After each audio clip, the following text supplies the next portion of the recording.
Hey, hi everyone. Last week we looked at political parties and interest groups, and this week we go into Chapter 8, Elections and Campaigns. And I'm kind of paraphrasing the discussion prompt, but if you look in there, you'll see it. But it's really what I'm actually looking at is I'm kind of asking, does the American election process, the way it's working out in modern society, does it still work? Is it flawed? How can we fix it? What are some of the problems? Right? I mean, no system's perfect, but is this really the best way to elect people?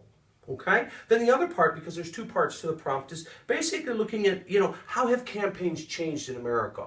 Now, last week, I thought you guys did a nice job of, or in some of the discussions, of adding in what a primary versus a general election, how those two things differ. That's important to understand that. And if you don't, you take a peek in the book here, it's in Chapter 8, breaks it down to some real nice sessions. What I would really focus on is on page 226, okay, the rise of the American electorate. That's really important to understand when you're talking about how elections have evolved. How do people get involved, okay? How do people get involved in the evolution of the process is kind of what I'm thinking.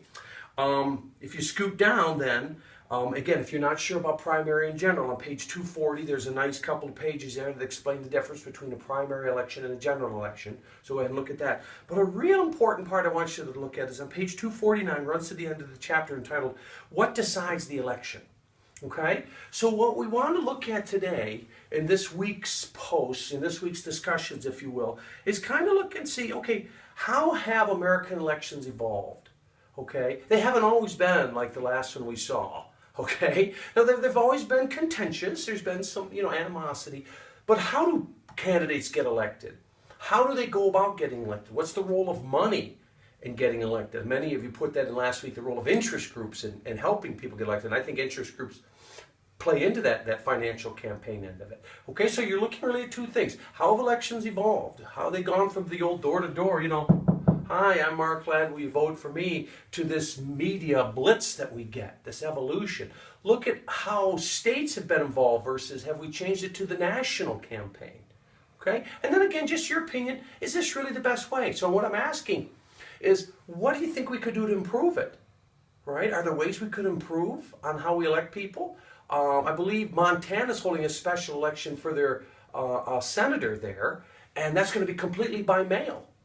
All mail in. They're going to mail out voter ballots to people who are registered and just mail them back in. Some have argued about going online and letting people vote online. So those are the kinds of things I want you to think about this week as we're looking at the discussion. Okay? How have elections evolved? Right? And is it really the best way? What could we do to improve maybe the American electoral system? Maybe expanding the number of days you can vote on, or compressing the timeline that people can campaign. Okay? Now we also have our second exam this week. On Wednesday, I'll post a little video talking specifically about the exam.